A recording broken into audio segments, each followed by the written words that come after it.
Público aqui. Tá ótimo. Eu queria fazer duas considerações aqui de encerramento, né?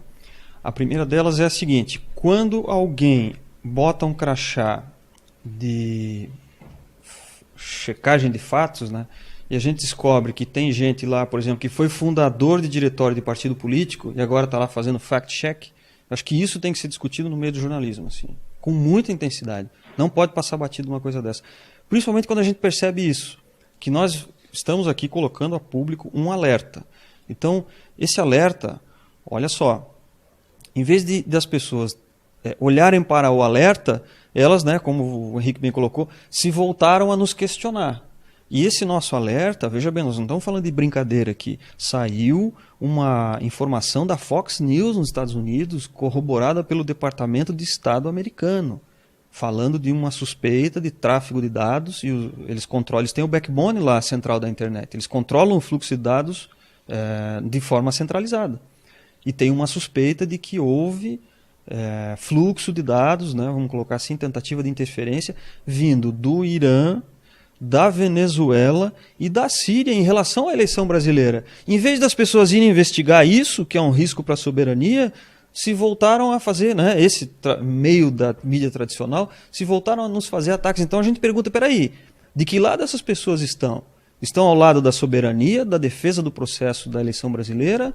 Ou, né, e nós estamos alertando, não estamos dizendo que o fulano A ou o fulano B foi lá e meteu a mão na eleição. Nós estamos fazendo uma análise estatística independente, com base num processo matemático, e essas pessoas que checaram fatos, elas ignoraram uma informação que nós enviamos para lá, quando mantiveram contato conosco, dizendo que no site do TCU está dito que a lei de Benford se aplica em auditorias públicas no Brasil, e o site do TCU cita como exemplo um processo eleitoral da eleição do Irã.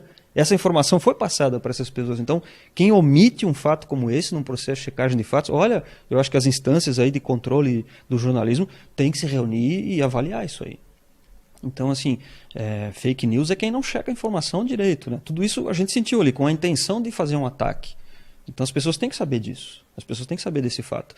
E aí a gente fica pensando aqui, puxa, deixou de ser só uma questão entende, interna, de discussão de segurança pública ou de investigação. Se existe risco de uma nação externa estar interferindo no nosso processo eleitoral, e esse risco não sou eu que estou dizendo, não é o Lucas, não é o Henrique, esse risco foi colocado pela Fox News, corroborada pelo Departamento de Estado americano. Isso tem que ser investigado, isso passou a ser uma questão de soberania nacional, não é mais uma questão de investigação policial. É soberania nacional, então nós temos que colocar isso dessa forma, né? E eu fico pensando assim, puxa, se nós temos aí uma eleição que está vindo, um segundo turno que vem, e nós temos dois métodos para fazer a eleição, um método eletrônico sem voto impresso e um outro método pegar a urna de lona e botar o votinho lá no papel, como fazem na Grécia. E um dos métodos nós temos risco de interferência internacional e o outro não tem. Eu não entendo por que correu risco. Ah, porque é retrógrado. Não, não é retrógrado. Quem inventou a democracia usa voto no papel, a Grécia. Não é retrógrado. Não é retrógrado.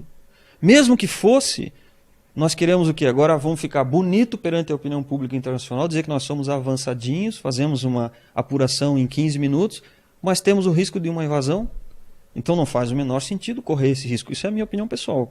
Se tem dois métodos, mesmo que a gente vá levar 4, 5 dias a mais, por que correr o risco de uma invasão que a partir de agora ela está denunciada, e não é por nós aqui, ela foi denunciada internacionalmente e ela está colocada. Então, quer dizer, prosseguir nessa metodologia sabendo que existe o risco, olha, isso é gravíssimo.